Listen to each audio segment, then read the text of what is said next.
যখন আমি ছিলাম এই মামলাতে, যখন করতাম এই মামলা, এসএসসির কাজই ছিল হচ্ছে শুধু এসে কনফিউশন বাড়ানো। সম্ভবত কলকাতা হাইকোর্টের জাজমেন্টটাই আপহেল্ড হবে আর কি, সুপ্রিম কোর্টও এটিকে অ্যাফার্ম করবে সম্ভবত শেষে। নতুন তথ্য যদি এইভাবে এসএসসি দেওয়ার চেষ্টা করে, ধরতে হবে যে এসএসসি কোনো না কোনো ভাবে জিনিসটিকে কনফিউজ করার চেষ্টা করছে, আর কিছুই না। তো আমার মাধ্যমে যে রিপোর্টগুলো সিবিআই ফাইল করেছিল তার মধ্যে পুরো চেনটি ইন্ডিকেটেড আছে। এগুলো তদন্তের স্বার্থে আমি তো বলতে পারবো না, বাট রিপোর্টের মধ্যেই এনাফ ইন্ডিকেশন দেওয়া ছিল।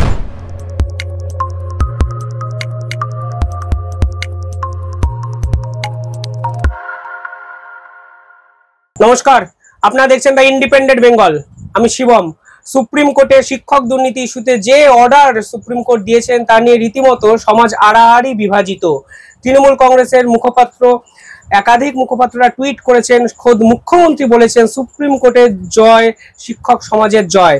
কিন্তু আলটিমেটলি এই অর্ডার কপিতে কি এমন কোনো জিনিস আছে যা শাসক দলকে স্বস্তি দিতে পারে? কি আছে এই অর্ডার কপিতে? এই নিয়ে কথা বলতে আমাদের সঙ্গে এই মুহূর্তে উপস্থিত আছেন আইনজীবী বিল্লদল ভট্টাচার্য। স্যার, প্রথমে ইন্ডিপেন্ডেন্ট বাংলায় স্বাগত। সুপ্রিম কোর্ট কালকে যে অর্ডার দিয়েছেন এবং একাধিক পর্যবেক্ষণে যে কথাগুলো বলেছেন, নিঃসন্দেহে শাসক দলের কাছে কি কোনো জায়গায় স্বস্তির কারণ আপনি খুঁজে পান? না, একটা তো অন্তর্বর্তী স্থগিতাদেশ দেওয়া হয়েছে। আমি অর্ডারের কপিটা এখনো দেখিনি, আমি জানি না সার্ভারে আপলোডেড হয়েছে কিনা। সুপ্রিম কোর্ট গতকাল যে অর্ডারটি পাস করেছেন তার, আমি তো ইনফ্যাক্ট আপনি যদি মনে করতে পারেন লাস্ট আপনার সাথে যে সাক্ষাৎকার হয়েছিল, আমি তো তাতে বলেছিলাম হচ্ছে যে সম্ভবত এসএলপি তে ইনিশিয়ালি স্থগিতাদেশও হবে। এটা তো একটা অন্তর্বর্তী স্থগিতাদেশ, কারণ আমি সেই সময়তেই বলেছিলাম যে যদি স্থগিতাদেশ না দেওয়া হয় তাহলে এই যে 26,000 মানুষ যারা চাকরি করছিল তাদের যে চাকরিটাকে সেটিসাইড করে দেওয়া হয়েছে, সেটার এগেইনস্টে সুপ্রিম কোর্টে যে স্পেশাল লিভ পিটিশন ফাইল করা হয়েছে, যদি স্থগিতাদেশ না দেওয়া হয় তাহলে তো সেই লিভ পিটিশনটাই আপনার ইনফ্রাকচুয়াস হয়ে যাবে। কোর্টের কাছেও হয়তো সেই জিনিসটি মনে হয়েছে যে আমি যদি আজকে স্টে না করি তাহলে তো এই মামলা শুনানি করার আর কোনো মানে থাকবে না। কেননা যদি চাকরি হারা যারা মামলা করেছেন, রাজ্য সরকার একা তো মামলা করেনি, চাকরি যাদের গেছে তারাও মামলা করেছিল, প্রচুর পার্টি একসাথে মিলে সুপ্রিম কোর্ট গিয়েছিল আর কি। তো তার পরিপ্রেক্ষিতে একটা অন্তর্বর্তী স্থগিতাদেশ দিয়েছে। একটা জিনিস তো এর মধ্যে স্বীকার করা হয়েছে রাজ্যের তরফ থেকেও বা এসএসসির তরফ থেকেও, যে তারা বলছে যে পুরোটা না হলেও অনেকটাই অবৈধ ছিল। তো সংখ্যাটা প্রায় মেনেই নিচে 8,500-এর কাছাকাছি। তো একটি রাজ্য বা স্কুল সার্ভিস কমিশন তারা যদি দাঁড়িয়ে বলে হচ্ছে হ্যাঁ হ্যাঁ অবৈধ হয়েছিল, পুরোটা নয় কিছুটা, তো এর থেকে আর লজ্জাজনক তো কিছু হতে পারে না একটি রাজ্যের ক্ষেত্রে বা একটি রাজ্যের আন্ডারের একটি অথরিটির ক্ষেত্রে আর কি। তো সেই জিনিসটি তো হয়েছে। আর মহামান্য বিচারপতিগণ যারা মামলা শুনছিলেন সুপ্রিম কোর্টে, তারা তো সিবিআই কেও পারমিট করেছে ইনভেস্টিগেশনটা কন্টিনিউ করার জন্য। তো ইনভেস্টিগেশনটাও চলবে বলে বলা হয়েছে হচ্ছে কোনো কোয়ার্সিভ অ্যাকশন এই মুহূর্তে না নিতে। কোয়ার্সিভ অ্যাকশন ওনারা আগের যে অর্ডার ছিল তাতে প্রেসিপিটেটিভ অ্যাকশন বলা হয়েছিল আর কি। তার মানে হচ্ছে কি সমস্ত কিছুই চলবে, তদন্তের মতোই চলবে, কোনো অ্যারেস্ট যাতে না করা হয়। তো এর মধ্যে হঠাৎ করে বিশাল মানে জয়ের কোথা থেকে ইঙ্গিত পাওয়া যাচ্ছে আমি তো সেটা বুঝছি না। এটা একটা common course of judicial proceedings, এই জিনিস হয়েই থাকে। আর এই গ্র্যাভিটির যখন একটা স্ক্যাম, যখন এতগুলি মানুষের জীবন ইনভলভ হয়ে আছে, এটা তো খুব একটা আশ্চর্যজনক নয় যে এই মামলায় এসএলপিটি অ্যাডমিটেড হবে না। তো সেই পরিপ্রেক্ষিতেই অ্যাডমিটেড হয়েছে।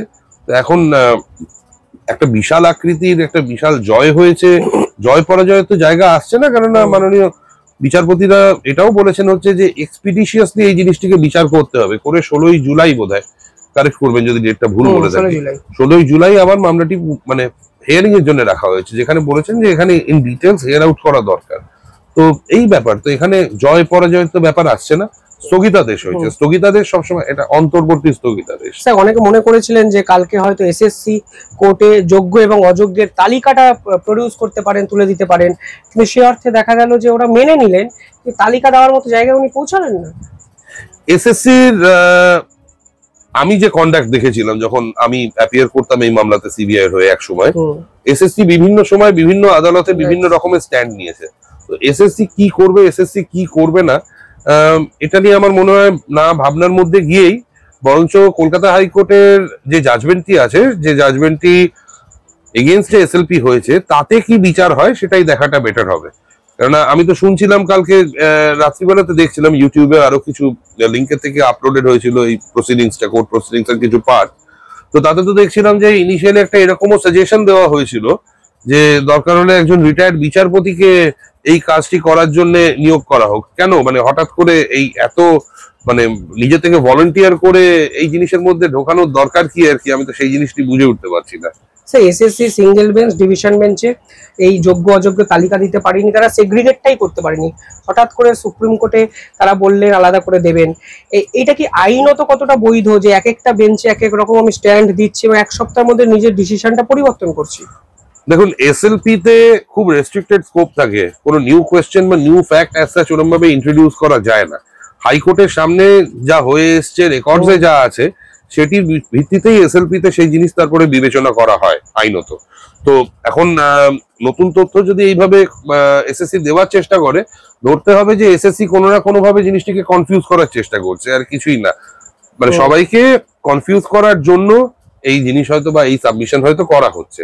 এন্ড এসএসসি কিভাবে করবে, তালিকাটা দেবে কিভাবে? এসএসসি যখন নিজেরা বলে ফেলেছে একবার যে তারা সমস্ত কিছু রেকর্ডস এক্সেট্রা সমস্ত ডিস্ট্রয় করে ফেলেছে, তারপরে এসএসসি কিভাবে মানে separating the chaff from the grain যাকে বলে, মানে চালটাকে বেছে বার করা গমের থেকে আর কি, সেটা কিভাবে করবে ধানের থেকে? সেটা তো এসএসসি আগুন নিয়ে খেলার মতো। বিষয়টা হচ্ছে যে আমি একটা তালিকা দিয়ে দিলাম, সেটা নিয়ে আবার একটা কনফিউশন হবে, সেটা নিয়ে আরেকটা মামলা হবে। আমরা যতদূর দেখেছি, যখন আমি ছিলাম এই মামলাতে, যখন করতাম এই মামলা, এসএসসির কাজই ছিল হচ্ছে শুধু এসে কনফিউশন বাড়ানো। এসএসসি চাইছেই নতুন নতুন কনফিউশন, নিত্য নৈমিত্তিক কনফিউশন ধরে তুলতে আর কি। তারা হয়তো চায় না সম্ভবত যে এই জিনিসটা সম্পূর্ণভাবে বিবেচনা করে বিচারের দ্বারা এটা বিবেচিত হোক আর কি, তাই জন্য এই জিনিস করে আসছে তারা। স্যার যেখানে ওএমআর শিটের পুরো হিসাব এসএসসির কাছে নেই, সেখানে এসএসসি তালিকা দেবেন, এটা কি বিশ্বাসযোগ্য এবং গ্রহণযোগ্য হতে পারে আদালতে? যদি না থাকে, তারা তো স্বীকার করে নিয়েছিল ইনিশিয়ালি যখন যখন যখন ওই হার্ড ডিস্কের থেকে যেগুলো রিকভার করা হয়েছিল, যেগুলো রিট্রিভ করা হয়েছিল গাজিয়াবাদ থেকে, তারা তো স্বীকার করেছিল, এসএসসি অ্যাফিডেভিট দিয়ে স্বীকার করেছিল যে হ্যাঁ আমরা মেনে নিচ্ছি এইগুলো অথেন্টিক। কেননা শুধু ওএমআর শিট তো রিট্রিভ হয়নি, তার সাথে কি আনসার স্ট্রিং, যেগুলো স্ট্রিং গুলো রিট্রিভ রয়েছিল, তো স্ট্রিং গুলো অ্যাপ্লাই করলে ওই ওএমআর গুলোর সাথে সেগুলো ট্যালি করছিল, তো সেটা তো স্বীকার করে নিয়েছিল এসএসসি। তো তারপরে হঠাৎ করে তারা আবার তাদের স্ট্যান্ড চেঞ্জ করলো। এখানে একটা প্রশ্ন স্যার, গাজিয়াবাদ থেকে যে ওএমআর শিট উদ্ধার করা গেছিল, সেটা কি 100% ওএমআর উদ্ধার করা সম্ভব হয়েছিল? মানে যদি 100% ওএমআর শিট উদ্ধার করা সম্ভব না হয়, তাহলে 100% মেরিট লিস্ট বা যোগ্য অযোগ্যের বিভাজনটা কিভাবে এসেছে? দেখুন, যে রিপোর্ট গুলো ফাইল করা হয়েছিল আমার মাধ্যমে, যে রিপোর্ট গুলো সিবিআই ফাইল করেছিল, তার মধ্যে পুরো চেনটি ইন্ডিকেটেড আছে, যেগুলি টাইম টু টাইম যে বিভিন্ন রিপোর্ট সিবিআই জমা করেছিল, এগুলো তদন্তের স্বার্থে আমি তো বলতে পারবো না, বাট রিপোর্টের মধ্যেই এনাফ ইন্ডিকেশন দেওয়া ছিল। স্যার কালকে বিচারপতি মন্তব্য করেছেন যারা আরটিআই করে নাম্বার জেনেছেন, তাদেরকে যে নাম্বার জানানো হয়েছে সেটাও তো তাহলে 100% শিওর নয়, মানে ঠিক নয়, সেটাও তো একটা আইনত অপরাধ। দেখুন, এর দুটো ইন্টারপ্রিটেশন হতে পারে। এক হচ্ছে আরটিআই করে যে নাম্বার জানানো হয়েছিল, যে সময় জানানো হয়েছিল সে সময় এসএসসির কাছে রেকর্ড ছিল, যেটি ওরা পরে ডিস্ট্রয় করেছে যখন এই করাপশনটা সারফেস করেছে। আর নইলে ধরতে হয় হচ্ছে যে ওরা যা মাথায় এসছে সেই জিনিস জানিয়েছে, তার বাইরে তো আর কিছু বলা যায় না। স্যার প্রধান বিচারপতি অবজারভেশনে বলেছেন এই গভর্নমেন্ট জব, সরকারি চাকরির যে পদ্ধতিগত ত্রুটি, সরকারি চাকরির উপর মানুষের বিশ্বাস আস্থা সবই নষ্ট হয়ে গেল একটা শিক্ষক দুর্নীতির ফলে। রীতিমতো ভয়াবহ একটা পর্যবেক্ষণ। তাহলে এরপরেও আপনি আমাকে যেটা দিয়ে শুরু করলেন আর কি, যে এই রায়টি নিয়ে উদযাপন করা হচ্ছে, উদযাপন হচ্ছে কিভাবে? অন্তর্বর্তী স্থগিতাদেশ দেওয়ার সময় যদি এই মন্তব্য করা হয়, তার মানেই তো বোঝা যাচ্ছে কি হচ্ছে। স্যার এখানে আরো একটা বিষয়, কালকে কোর্ট বলেছেন সমস্ত চাকরি প্রার্থীদের মুচলেখা দিতে হবে, যদি তারা অযোগ্য প্রমাণিত হয় তাহলে টাকা ফেরত দিতে হবে। এইটা কতটা তাৎপর্যপূর্ণ বলে স্যার আপনার মনে হয়? এটা থেকেই তো বোঝা যাচ্ছে, আমি যদি মনে করে দেখেন, যখন এসএলপিটা এটা ফাইল করেছিল বা ফাইল করার আগের দিন বোধহয় আপনি যেদিন আমার লাস্ট ইন্টারভিউ নিয়েছিলেন, হাইকোর্টের সামনে দাঁড়িয়ে বোধহয় ইন্টারভিউ নিয়েছিলেন, আমি তখনও বলেছিলাম যে হয়তো ইনিশিয়ালি একটা অন্তর্বর্তী স্থগিতাদেশ হবেই আর কি ইস্যু, এসএলপি অ্যাডমিটেড হয়ে, কিন্তু আলটিমেটলি সম্ভবত কলকাতা হাইকোর্টের অর্ডারটাই আপহেল্ড হবে। তার মানে তো ধরতে হয় যে এরকমও একটা পসিবিলিটি আছে বলেই যারা অযোগ্য তাদের কাছ থেকে এই মুচলেখার ব্যাপারটা মহামান্য সুপ্রিম কোর্ট ইন্ডিকেট করেছে। স্যার সব থেকে বিতর্ক যে বিষয়টা নিয়ে ক্রিয়েট হয়েছে কনফিউশন, সেটা হলো ক্যাবিনেটের বিরুদ্ধে সিবিআই তদন্ত আপাতত করতে পারছে না। এই জন্য নিঃসন্দেহে সরকারি যারা লোকজন তারা ভীষণ মাত্রায় খুশি। এই পার্টিকুলার ডিসিশনটা আপনি কিভাবে দেখেন? না, ক্যাবিনেটের বিরুদ্ধে করতে পারছে না, না ক্যাবিনেটের বিরুদ্ধে কোনো কোয়ার্সিভ অ্যাকশন নিতে পারছে না, মানে তদন্ত চলতে পারে কিন্তু হেফাজতে নিতে পারবে না। লজ্জার ব্যাপার আর কি। মানে আমরা অ্যারেস্ট হয়ে যেতে পারতাম, আমরা অ্যারেস্ট হই নিয়ে এই নিয়ে যদি কেউ করে আর কি, মানে যদি কেউ উৎসব করে, একটি গোটা ক্যাবিনেট একটি রাজ্যের, তারা সুপ্রিম কোর্টের কাছে গিয়ে বলছে আমাদেরকে বাঁচান, আমরা সবাই অ্যারেস্ট হয়ে যেতে পারি, এর থেকে লজ্জার আর কি থাকতে পারে? ইলেকশনের কথা ভেবে তারা বলছেন যে ইলেকশন, এই রাজ্য সরকারকে যারা এই জিনিস নিয়ে উৎসব করতে পারে, this government should be dissolved. যারা তারা বলছে যে না আমরাও তার মানে অ্যারেস্ট হয়ে যেতে পারি, দেখো কাইন্ডলি আমাদেরকে প্রোটেকশন দাও, এর থেকে লজ্জার আর কি থাকতে পারে? একটি রাজ্যের ক্যাবিনেট গিয়ে বলছে। স্যার সমগ্র এই অর্ডার কপিটা আপনি কি এটা পজিটিভ কি কি জিনিস এটার মধ্যে খুঁজে পেলেন আইনজীবী হিসাবে? না, পজিটিভিটির মধ্যে বলতে কি বলবো, দেখুন একটা এসএলপি হয়েছে, এসএলপি থেকে একটা অন্তর্বর্তী স্থগিতাদেশ দেওয়া হয়েছে, কেননা ফাইনাল আউটকামটা আদারওয়াইজ মানে ফাইনাল আউটকামে পৌঁছে কোনো লাভ হতো না আর কি। বিচারের প্রক্রিয়া আছে, সেই প্রক্রিয়াতেই বিচার চলছে। কোর্ট নিজেও এক্সপ্রেস করেছেন হচ্ছে যে এটিকে খুব তাড়াতাড়ি এটি বিবেচনা করা দরকার, তাই জন্য 16 জুলাই না, জুলাই সামার ভ্যাকেশনের পরে, হ্যাঁ 16 জুলাই মামলা ফিক্স করা হয়েছে। কয়েকটা দিন অপেক্ষা করলেই পুরো জিনিসটা বোঝা যাবে। আপনার কি মনে হয় যোগ্যদেরকে হাতিয়ার করে এসএসসি আদালতে একটা ঢাল করে নিজেরা বাঁচতে চেয়েছিলেন? হতেই পারে। এসএসসি কে নিয়ে আমি কিছু বলতে চাই না, এসএসসির কোনো স্ট্যান্ড নয়, কারণ ওদের কোনো স্ট্যান্ডের কোনো মূল্যই নেই। ওরা আজকে এক কথা বলে, কালকে অন্য কথা বলে। এসএসসি কি বলছে সেটা নিয়ে আমার মনে হয় ক্রেডেন্স না দেওয়াই ভালো। কোনো আদালতের রায়, যেটি কলকাতা হাইকোর্টের মাননীয় বিচারপতি দ্বয় দিয়েছেন আর কি, তার থেকে এসএলপি হয়েছে, সেই জাজমেন্টটা সুপ্রিম কোর্ট ইন্টারফেয়ার করছে কি করছেন না, ফাইনালি এটা এসএলপি অ্যাডমিটেড হয়েছে, স্টে হয়েছে। এরপরে ফাইনালি কি হচ্ছে সেটা বোঝা যাবে হচ্ছে যখন শুনানি শুরু হবে, হিয়ারিং শুরু হবে। স্যার সুপার নিউমেরিক পোস্ট নিয়ে রাজ্য বলেছেন আমরা ক্রিয়েট করেছি কিন্তু নিয়োগ তো করিনি, এবং এটা করা হয়েছিল ওয়েটিং যারা আছেন তাদের কথা। হ্যাঁ, তার মানে চুরি ঢাকার জন্য একটা মানে প্রক্রিয়া শুরু করার প্রয়াস করা হয়েছিল আর কি, যে অন্যায় হয়েছে সেই অন্যায়কে চাপা দিতে আমি আরো বেশি অন্যায় করব। এর থেকে বড় অন্যায় আর কি হতে পারে? অবাক হয়ে যায় যত দিন যায় যে রাজ্য সরকার তারা বিহেভ করছে ইন্ডিভিজুয়ালের মতো। ইন্ডিভিজুয়াল মানে কি, মানে সে নিজের দোষ ঢাকার জন্য সে মানে যা কিছু চায় করে ফেলতে পারে। স্যার পুরো এই অর্ডারে রাজ্য সরকারের পক্ষে বা শিক্ষামন্ত্রীর পক্ষে, ক্যাবিনেটের পক্ষে কোনো স্বস্তিদায়ক কোনো বিষয় কি আপনি খুঁজে পেলেন? মানে প্রাথমিক হয়তো আমার তো চোখে পড়ছে না, হয়তো ভোটের আগে অ্যারেস্ট হবে ভেবেছিল তারা, বা ভোট প্রক্রিয়া চলাকালীন, ভোটের আগে তো বলবো না, ভোট প্রক্রিয়া চলাকালীন তারা ভাবছিল যে তারা অ্যারেস্ট হবে, তারা ভাবছিলেন। এখন তারা যখন ভাবছেন তার মানে নিশ্চয়ই কিছু মেটেরিয়ালস আছে যেটা তারা জানেন, যেটা এখনো হয়তো তদন্তকারী সংস্থা জানে না বা সাধারণ মানুষ জানে না। সেই জন্যই তারা ভয় পেয়ে বারবার গিয়ে সুপ্রিম কোর্টের কাছে প্রোটেকশন চেয়েছে। এইভাবে স্বস্তির কিছু তো দেখছি না। আউটকামটা কোন দিকে যাচ্ছে অন্তত রাজ্যের সামাজিক পরিস্থিতির উপর যদি ভিত্তি করে আপনি বলেন? সমাজটাকে বাঁচানো উচিত, সমাজের প্রত্যেকের জেগে ওঠা উচিত, এগিয়ে আসা উচিত, বোঝা উচিত যে এই ঘুর পথে বা অসৎ পথে সফল হওয়া যায় না। এটি বোঝাটা অত্যন্ত জরুরি। এটি যত তাড়াতাড়ি বুঝবে সবাই তত ভালো হবে। সৎ হলে সুখী হওয়া যায়, এটি বুঝতে হবে। অসৎ পথে থাকলে এরকম অসুখী হয়ে ঘুরে বেড়াতে হয় বিভিন্ন জায়গায়। আপনি বলুন না কজন লয়ার দাঁড়িয়েছেন, আমি দেখছিলাম কত টাকা খরচ করছে তার মানে এই ক্যান্ডিডেটরাও যাদের চাকরি গেছে। স্যার 200টা এসএলপি আমি শুনলাম, ভাবুন তার মানে কত মানে জমা হয়েছে। হ্যাঁ, সুপ্রিম কোর্টের যেটা ট্রেন্ড তাতে সুপ্রিম কোর্টে আপনি ধরে নিতে পারেন সেটার জন্য নতুন নোটিশ ইয়ে করা হয়েছে সুপ্রিম কোর্টে এটাকে অ্যাকসেপ্ট করার জন্য। না আমি বলছি সুপ্রিম কোর্টে আইনজীবী মহাশয়রা যারা অ্যাপিয়ার করেন, দিল্লির আইনজীবীরা, তাদের কেউ আপনার 2-3 লাখ টাকার কম নেন না। যারা ছিলেন আর কি তাদের মধ্যে অনেকে তার 4 গুণ 5 গুণ নেন আর কি। কারোর ফিস বলাটা উচিত নয় আর কি, যার জন্য আমি রিভিল করছি না। আমি প্রত্যেকের ফিসই জানি। এদের মধ্যে অনেকের সাথে আমারও কাজ করার সৌভাগ্য হয়েছে আমার এই দীর্ঘ ওকালতি জীবনে। তো আমি সেটি ডিসক্লোজ করবো না কার কত ফিস, বাট কত টাকা খরচ হচ্ছে বেকার এই আননেসেসারি এই চৌর্যবৃত্তির জন্য আর কি। এদের এই এসএসসি রাজ্য এদের এই চৌর্যবৃত্তির জন্য মানুষগুলো একটা হচ্ছে চাকরি গেছে, এখন হচ্ছে এত টাকা জোগাড় করে এখন এদেরকে এখন লড়াই করতে হচ্ছে। স্যার তদন্তের সম্মুখীন ক্যাবিনেট, তো এক্ষেত্রে স্যার শিক্ষামন্ত্রী কি ক্যাবিনেটের শুরুটা কি শিক্ষামন্ত্রী দিয়ে হতে পারে, মানে শিক্ষামন্ত্রীর হস্তক্ষেপ ছাড়া বা ভূমিকা ছাড়া এই পুরো বিষয়টা অ্যাপ্রুভই হয় না? এখন ক্যাবিনেটে কে হেড করে, দেখুন যে হেড করে তাকে দিয়েও তো শুরু হওয়া যেতে পারে আর কি, তাই জন্যই তো এত ভয়।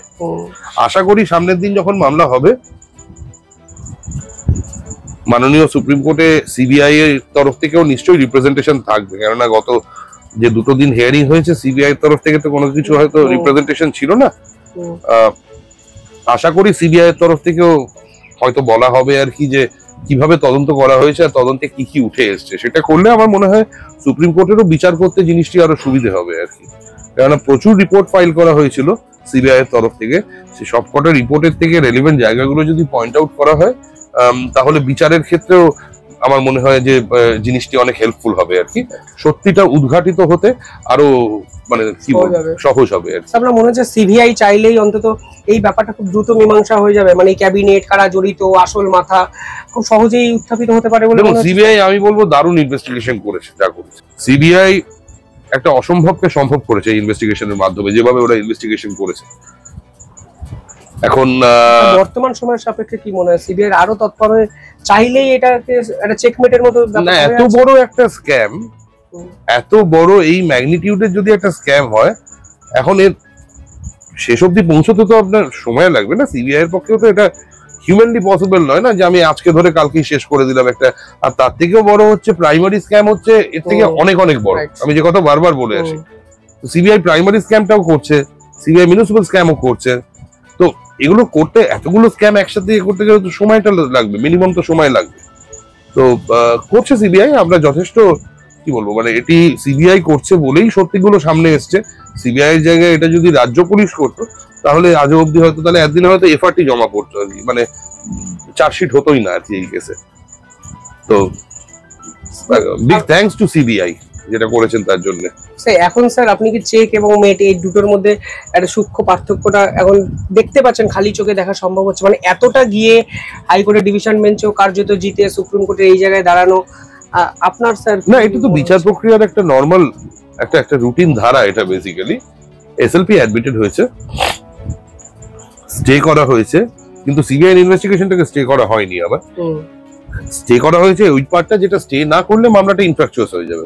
আপনার মনে হচ্ছে একটা পজিটিভ আউটকাম আসতে চলেছে, অন্তত রাজ্যের দুর্নীতির মোকাবিলাতে আউটকাম আসাটা জরুরিও? আমার যদি পার্সোনালি জিজ্ঞেস করেন, আমার তো মনে হয় সম্ভবত কলকাতা হাইকোর্টের জাজমেন্টটাই আপহেল্ড হবে আর কি, সুপ্রিম কোর্টও এটিকে অ্যাফার্ম করবে সম্ভবত শেষে, হয়তো স্লাইট ভ্যারিয়েশনস করতে পারে, স্লাইট মডিফিকেশনস করতে পারেন, বাট আলটিমেটলি হয়তো কলকাতা হাইকোর্টেরই যে জাজমেন্টটা আছে সেটিকে আপহোল্ড করা হবে।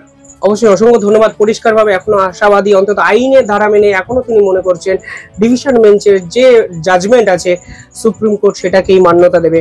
আর অন্তর্বর্তীকালীন স্থগিতাদেশ দেখে যারা উল্লাস করছেন, পরিষ্কারভাবে বিল্লদালবাবু বলছেন এখন একটা জায়গা শুধু বলে দিই, একটা জায়গা শুধু আমারও মনে হচ্ছিল যে যদি এখন কারা ভ্যালিড ক্যান্ডিডেটস কারা ভয়েড ক্যান্ডিডেট সেটা তো সেইভাবে বিচার করা সম্ভব নয়, কেননা সমস্ত জিনিসটাই তো একটি ইরেগুলারিটির মধ্যে ছিল। কিন্তু হ্যাঁ, যদি একটা কাট অফ ডেট মানে একটা যদি এজ রিল্যাক্সেশন দিয়ে দেয় আর কি, যে যাদের ওএমআরে কোন রকমের ম্যানিপুলেশনস নেই আর কি, আমি অনেক চিন্তা করছিলাম আর কি যে অ্যাপারেন্টলি যাদের দেখে বোঝা যাচ্ছে যে যারা ম্যানিপুলেট করেনি কিন্তু পরিস্থিতির শিকার হয়েছে, তাদের ক্ষেত্রে যদি একটা এজ রিল্যাক্সেশনের প্রভিশন দেয় যে সেই সময় যারা অ্যাপ্লাই করেছিল তাদের মধ্যে যাদের ওএমআর এ অ্যাজ সাচ কোনো পাওয়া যায়নি, সেটা হলে হয়তো অনেকগুলো মানুষ এবং তাদের উপর নির্ভরশীল যে পরিবারগুলো আছে তারাও হয়তো বাঁচবেন আর কি, আর কিছুই না আর কি। তো ওইটাও যদি আশা করি মাননীয় সুপ্রিম কোর্টের কাছে তুলে ধরা হয়, হয়তো নিশ্চয়ই এই ব্যাপারেও তারা হয়তো কিছু ভাববে। এই প্রশ্নটা কলকাতা হাইকোর্টে কেউ তোলেননি, এই প্রশ্নটা তোলেননি যার জন্য এই বিষয়ে কোনো বিচারও হয়নি আর কি, কারণ বিচার তো সেটাতেই হবে যে পয়েন্টে আর্গুমেন্ট হচ্ছে বা যে পয়েন্টের মধ্যে আর্গুমেন্টস গুলো সীমাবদ্ধ আর কি। এই পয়েন্টটা কেন কেউ রেজ করছেন না আমি বুঝতে পারছি না, এই পয়েন্টটা আমার মনে হয় রেজ করাটা ভীষণ জরুরি। তো আশা করি সেটাও করবে আর কি, দেখা যাক কি হয়, আর কয়েক মাসের মধ্যেই বোঝা যাবে। অবশ্যই কয়েক মাসের মধ্যেই রাজ্যের অনেক কিছু স্পষ্টভাবে পরিষ্কার হয়ে যাবে। যারা শিক্ষা ব্যবস্থা, শিক্ষা দুর্নীতিটাকে এরকম প্রাতিষ্ঠানিক দুর্নীতির চেহারা দিলেন, তাদের কি হবে সেই প্রশ্ন থাকলো। সুপ্রিম কোর্ট কি করবেন সেটা অনেক পরের ব্যাপার। সাধারণ মানুষ তাদেরকে নিয়ে কি ভাবছেন সেটা হয়তো এই সামাজিক অবক্ষয় রুখতে অনেক বেশি কার্যকরী হবেন ভবিষ্যতে। অসংখ্য ধন্যবাদ বিল্লদাল বাবু, ধন্যবাদ। আপনাদেরও কমেন্টে জানাবেন আপনারা কি ভাবছেন সুপ্রিম কোর্টের পুরো এই জাজমেন্টটাকে নিয়ে, অর্ডারটাকে নিয়ে। আমি বিশ্বাস করি সুস্থ স্বাভাবিক মানুষ হিসাবে আপনারাও এই দুর্নীতির প্রতিবাদ একইভাবে করবেন, ঠিক আমাদের মতোই। ধন্যবাদ।